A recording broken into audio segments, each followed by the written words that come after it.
Salut à toi et bienvenue sur Cycliste Actuel. Ici, je t'embarque avec moi dans mes compétitions, je te partage mes objectifs de saison et Damien Degaut, entraîneur agréé et fondateur de Progress, sera là pour débriefer chacune de mes compétitions pour savoir quels ont été mes points forts, mes points faibles et surtout comment m'améliorer par la suite. Ici, tu auras donc l'occasion de te divertir et d'apprendre chaque semaine depuis ton canapé. Alors surtout, n'hésite pas à t'abonner, aimer la vidéo et laisser des commentaires pour me donner ton avis. J'ai besoin de toi pour développer la chaîne, mais avant tout, ça te permettra aussi d'être au courant de chaque nouveauté qui pourra arriver. Donc aujourd'hui, on se retrouve à la course de Gonds dans l'Orne. C'est d'ailleurs le championnat de l'Orne pour les Open 3 et les Open 2.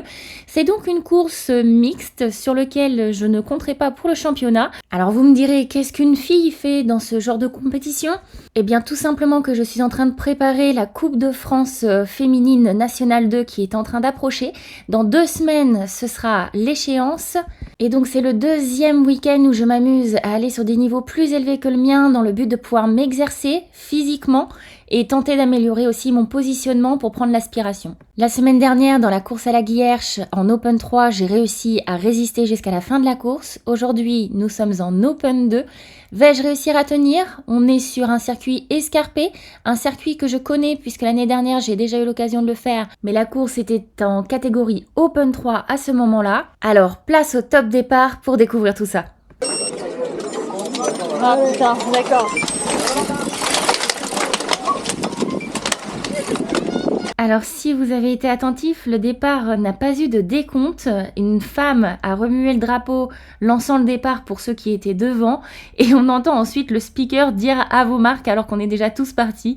Donc bon, c'est pas bien grave, on a tous fait la bêtise, donc l'essentiel c'est que tout le monde démarre en même temps. Alors par contre, ce qui m'embête un petit peu, c'est que dès les premiers instants, je vois la deuxième féminine de la compétition qui n'a pas de mal à pouvoir se placer. Je sais qu'elle fera également les Coupes de France, donc là je suis en train de l'admirer, en train de remonter avec une certaine facilité et je me dis que là il va vraiment falloir que je me fasse violence si je veux avoir une bonne position. Et malheureusement, on peut voir sur ces 3 premiers kilomètres que je glisse rapidement à l'arrière. Pourtant, l'allure n'est vraiment pas un problème parce qu'on est, on va dire, à peu près sur 35 km/h de moyenne alors qu'on est plutôt sur la partie facile du circuit puisqu'on a vent de dos et que c'est légèrement descendant. Donc vraiment aucune difficulté à pouvoir suivre d'un point de vue physique. Mais j'ai réellement eu l'impression que les Open 2 ne collaient pas forcément davantage leurs coureurs qui se trouvaient devant eux, mais par contre qui passaient très très proche sur les côtés lorsqu'ils dépassaient et ça m'a un petit peu tendu. Allez, ça y est, première relance après ce virage à épingle, je passe de 13 km/h à 31 km/h en l'espace de 6 secondes. Vous voyez un petit peu les watts que je suis en train de lâcher, plus de 800 watts, ça ne m'était jamais arrivé encore depuis le début de saison et j'ai battu mon record de puissance depuis que j'ai commencé le cyclisme. Donc c'est dû notamment au fait que je suis sur une course Open 2 mais aussi que je me trouve à l'arrière de ce peloton. Et donc on le sait bien, je me prends l'effet élastique de plein fouet et l'accélération n'en est qu'amplifiée. On arrive ensuite sur la partie la plus compliquée à mes yeux sur ce circuit. La difficulté est qu'on est sur une grande côte d'à peu près 5-6% avec des portions à une dizaine de pourcents. Et déjà qu'elle était compliquée l'année dernière, mais cette année on a un vent de face assez violent qui fait que c'est encore plus compliqué que d'habitude. Et là, malgré que nous soyons pas en train de monter sur des vitesses faramineuses, mon cœur est quand même pratiquement à 180 BPM. Je pense que c'est aussi dû au stress parce que je me rends bien compte qu'on va pas assez vite par rapport au niveau de la course et que ça va sûrement se réveiller au bout d'un moment et que je suis très concentrée sur ma position. J'ai envie de remonter mais j'arrive pas à voir par où je pourrais passer parce que même si je monte assise, la plupart des personnes ont tendance à se mettre en danseuse, à dandiner un petit peu, à pas trop bien tenir leur ligne et du coup à ce moment-là je ne remarque même pas que je double la deuxième féminine et qu'une sélection par l'arrière est déjà en train de s'effectuer.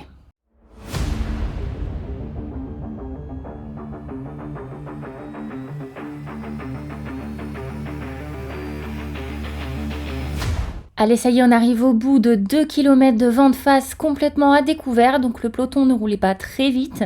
On était donc tous tassés et je n'ai pas trouvé la solution pour pouvoir remonter sur cette route étroite. Et je dois donc désormais assumer du mieux possible cette descente qui se profile, cette descente qui reste sur une route très étroite, assez humide puisqu'on n'arrête pas d'avoir des alternations entre pluie et soleil. Et sachant que l'année dernière, le circuit n'allait pas aussi loin, ils ont rajouté à peu près 2 km, qui fait que la descente avant cette montée de l'arrivée n'est plus du tout la même. Celle-ci est beaucoup plus sinueuse, notamment en bas de la descente. On passe un pont et à chaque fois ça me faisait peur, j'avais peur de faire un tout droit et de terminer dans la barrière. Donc là on me voit faire l'élastique, c'est vraiment pas ce qu'il faut faire lorsqu'on est en Open 2 et clairement je le paie cher à chaque fois dans la relance pour pouvoir rattraper au mieux le peloton dans la côte finale.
Donc là, premier tour finalisé, j'ai pu corriger mes erreurs grâce à cette côte pour pouvoir reprendre le peloton.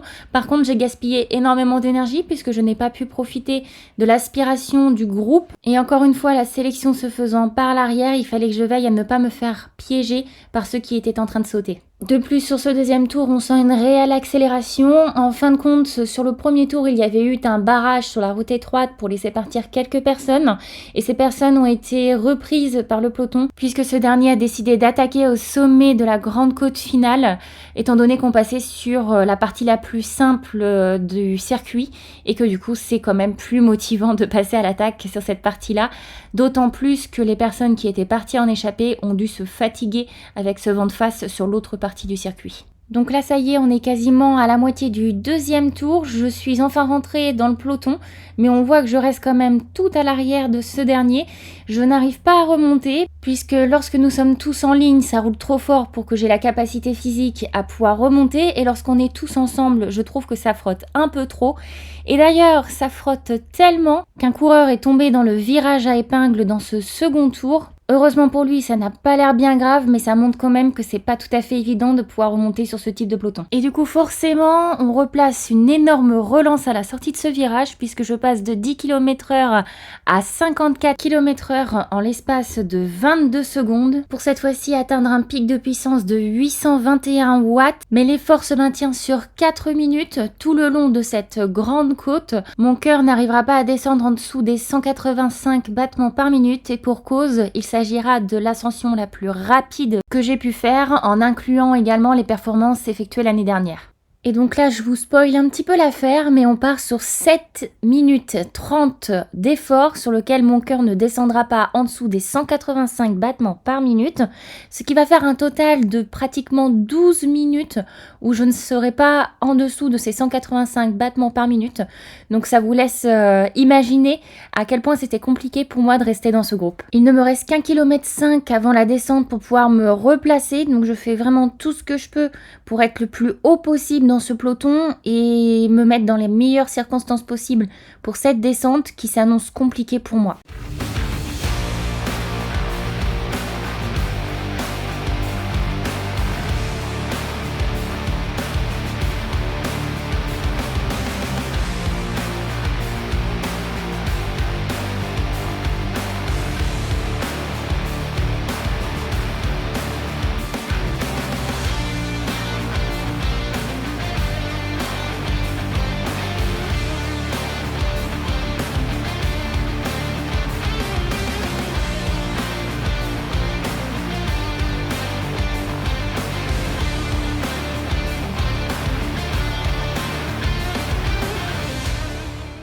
Donc on voit dans cette descente que le peloton se fait la malle, les Open 2 sont bien plus à l'aise que moi pour visiblement faire des descentes.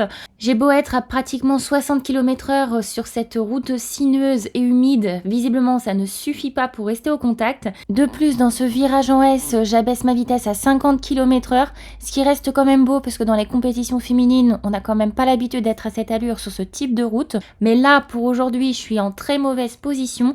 J'arrive à me rapprocher de ce peloton grâce à la côte, mais j'ai dû commencer à lâcher les watts bien avant la côte. Mon cœur n'est toujours pas redescendu depuis 12 minutes en dessous de la barre des 180 BPM, et là je frôle les 190 battements par minute. Après m'être tellement rapproché du peloton, je vois que je vais pas y arriver toute seule et que j'ai besoin d'aide. Donc je me retourne, je vois qu'il y a un coureur dans ma roue, je lui fais 2 signes du coude pour qu'il puisse prendre le relais dès que possible, de façon à ce que l'écart soit le plus petit possible.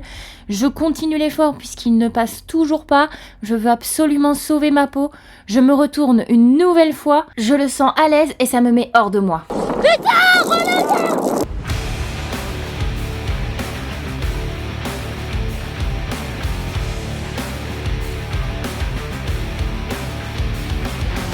Alors à cet instant-là, ça faisait déjà 30 secondes tout pile que je lui avais demandé un relais que je lui avais réclamé quand je commençais à me sentir un peu faible. Donc là, autant vous dire que 30 secondes plus tard, je n'en peux plus, je n'ai plus l'énergie de remettre une couche supplémentaire. Et à cet instant, j'étais très énervée de le voir s'éloigner pour rejoindre le peloton. De toute évidence, il a fait un énorme effort pour pouvoir rejoindre le peloton et je trouve ça vraiment dommage étant donné que je lui avais demandé un relais bien plus tôt, à un moment donné où il y avait 2-3 mètres de distance entre nous et le peloton, donc ça aurait été facile pour lui de prendre juste un relais pour qu'on puisse rentrer tous les deux. J'estime que s'il a eu la force de faire ce qu'il vient de faire, il avait la force de pouvoir prendre un seul petit relais. Et de toute façon, je suis également énervée contre moi-même puisque c'est le placement qui m'a coûté cher aujourd'hui. Si j'avais été au cœur du peloton, j'aurais pu tenir sans mal ce groupe, si j'avais su me placer, mais je n'ai pas su le faire. Après, j'ai tellement tout donné, le motard devait penser que j'allais réussir à revenir, mais j'en crache de la bile. Donc là, il a compris que j'étais complètement finie et a fini par me doubler.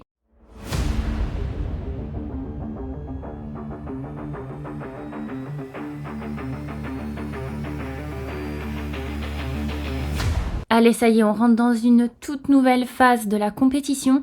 Je suis bel et bien décrochée. Il me reste encore 70 km à parcourir pour être finisher de cette course.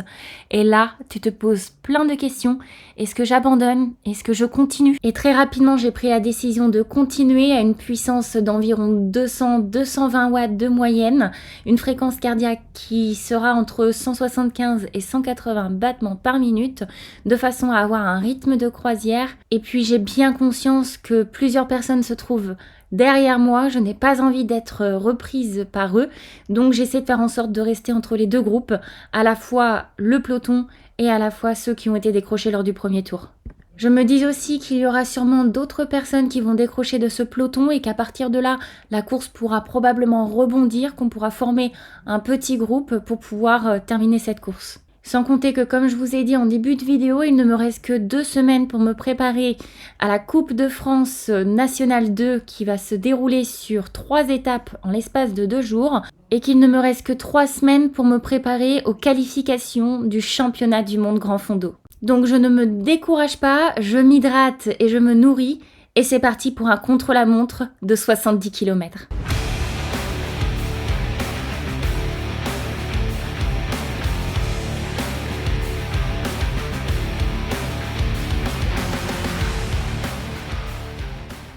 Alors comme je l'avais prévu, la sélection a continué à se faire par l'arrière, donc j'ai pu doubler plusieurs garçons, dont celui qui a réussi à récupérer le peloton au tour dernier, ce qui prouve qu'il a bel et bien gaspillé trop d'énergie pour pouvoir les rattraper et que si on avait collaboré à 2, ça se serait sûrement mieux passé. Néanmoins, ce que je n'avais pas forcément prévu, c'est que les garçons, lorsqu'ils se retrouvent décrochés, ont généralement tendance à abandonner la compétition, là où nous, les filles, on a toujours l'habitude de pouvoir terminer nos compétitions.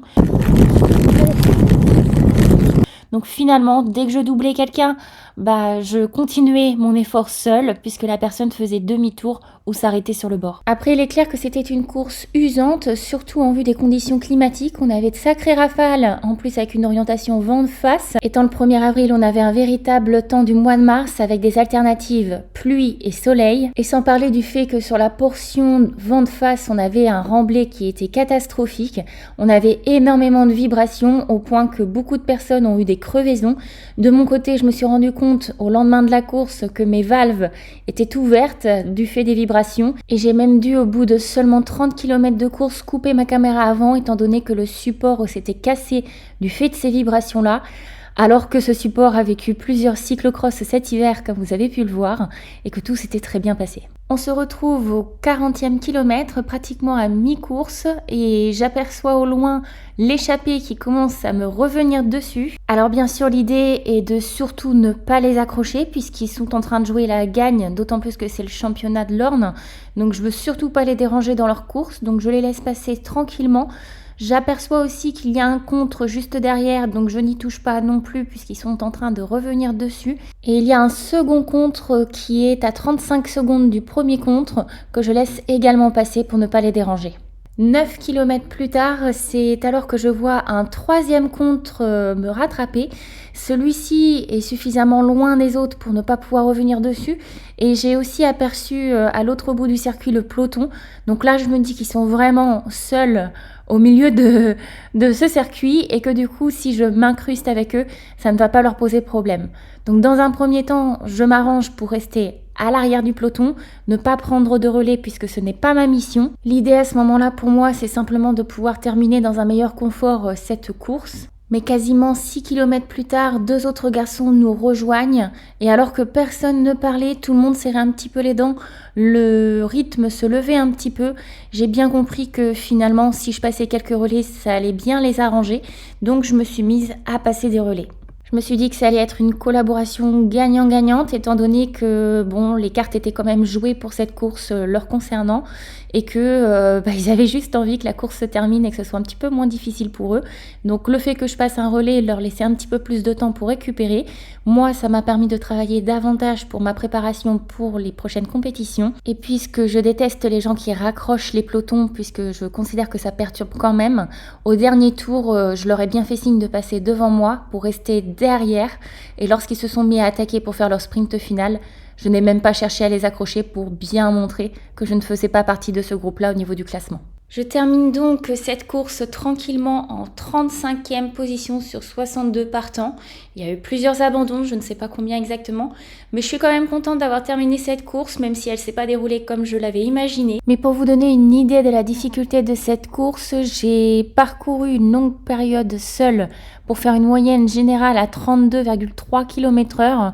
Ce qui n'est pas si mal étant donné que le contre était à 35 km/h tout rond et que le vainqueur a fait une moyenne de 36,6 km/h.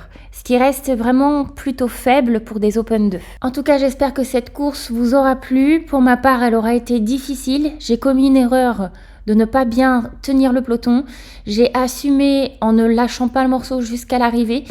Maintenant, place à Progress pour me donner son avis sur ma compétition et découvrir ce que je peux faire pour m'améliorer pour les prochaines fois.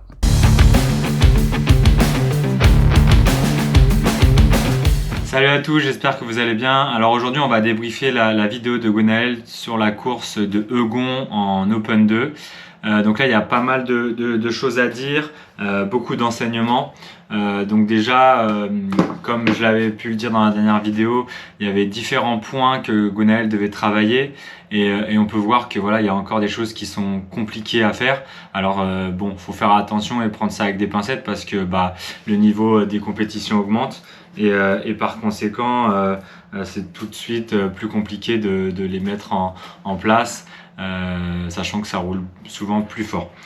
Déjà le premier constat et qu'on a déjà évoqué plusieurs fois à différentes courses, c'est le placement. Donc le placement, là il y a un réel travail à faire et on voit que il est clair et net que c'est le placement qui t'a mis dans une situation compliquée et qui t'a fait sortir de ta course. T'as traîné dans les 4-5 derniers toute la course. Donc là, l'enseignement, c'est vraiment ça. C'est-à-dire que on voit que tu t'énerves face à un sportif.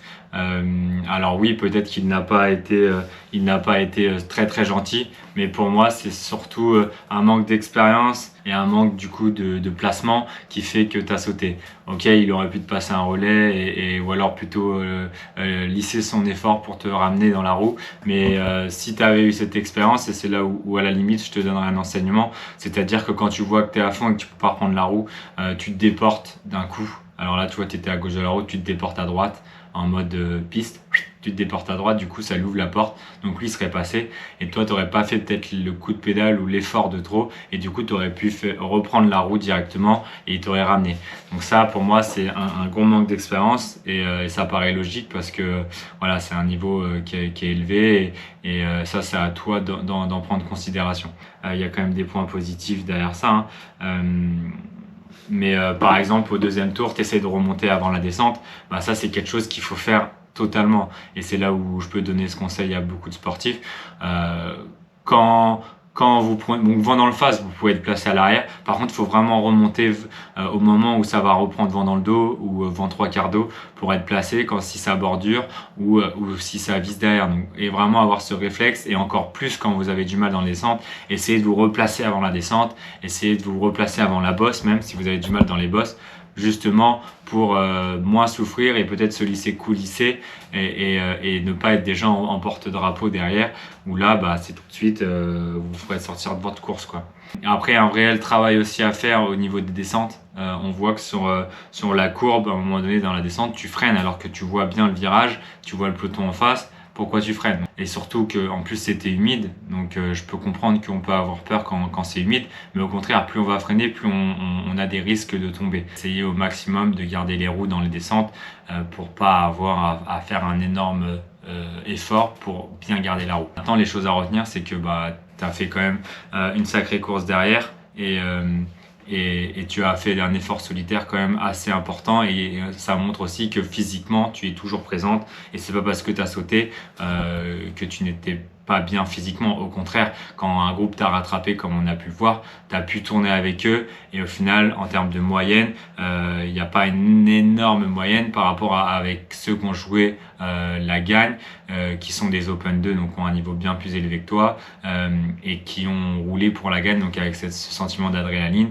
pour jouer la victoire. Donc voilà, donc un gros point positif sur ta condition physique, ça il y a plus à le débattre. Tu es en forme, tu as les jambes, maintenant c'est juste à débloquer ce petit frein psychologique de garder sa place. Alors à la limite je te demande pas d'être dans les 5 premières toute la course, mais au moins essayer de rester dans la bulle et en fait ne pas se stresser à se dire oh je suis dans le peloton, faut que je freine et tout. Non au contraire, du coup faut rester au milieu du peloton. Là tu es avec vraiment des Open 2. Il n'y a pas de raison qu'il y ait une gamelle ou chose comme ça, et surtout sur des courses où il y a peu de participants comme ça l'était, et apprendre et se forcer à rester avec du monde autour. C'est pas en allant à chaque fois qu'il y a du monde autour derrière que vous allez apprendre à frotter quoi. Pour le côté maintenant data analyst, comme tu as pu le dire, record de watts sur 1 seconde, sur 2 secondes. On a également sur 2 heures, 2h30, deuxième meilleur temps sur 3 secondes, 4 secondes, 3 minutes, 8 minutes, 9 minutes. Bref, voilà, des améliorations partout. Du bloc qu'on a fait sur les sprints longs, on voit que tu sors des 20 secondes et des 30 secondes dans tes 5 meilleures performances. Donc le travail de sprint long en explosivité qu'on a mis en place ressort déjà. Tu sors déjà des temps bien meilleurs que les semaines d'avant. Donc ce gros bloc qu'on a travaillé est encore en augmentation, donc ça c'est cool. On va pouvoir encore plus le travailler. Maintenant voilà, là le prochain travail c'est un peu plus court, c'est un peu plus explosif. Donc là on va vraiment sur du sprint court, entre 10 et entre 8, 9, 10, 15 secondes. Donc ça c'est plus du sprint court, donc ça pareil, ça va aller dans la continuité du travail. Donc voilà, des données de puissance qui sont très intéressantes, qui ne cessent d'augmenter. Donc ça montre aussi une progression et ça te montre que tu peux et que tu as les jambes pour une puissance moyenne toute seule normalisée à 220 watts. Donc ça c'est cool. Maintenant les prochaines choses qu'on va travailler, c'est vraiment ce blocage mental un peu qui te bloque totalement de manière à frotter. Donc là il faut vraiment qu'on travaille et toi que tu te forces à bien garder ta position et puis relâcher dans les centres. Donc là vraiment c'est les consignes que je te donne pour la suite. Écoutez, j'espère que ça vous a plu. N'hésitez pas à poser des questions sur le chat ou via Cycliste Actuel. On y tâchera d'y répondre. Et j'espère que ça vous a plu comme je l'ai dit. À très bientôt et ciao.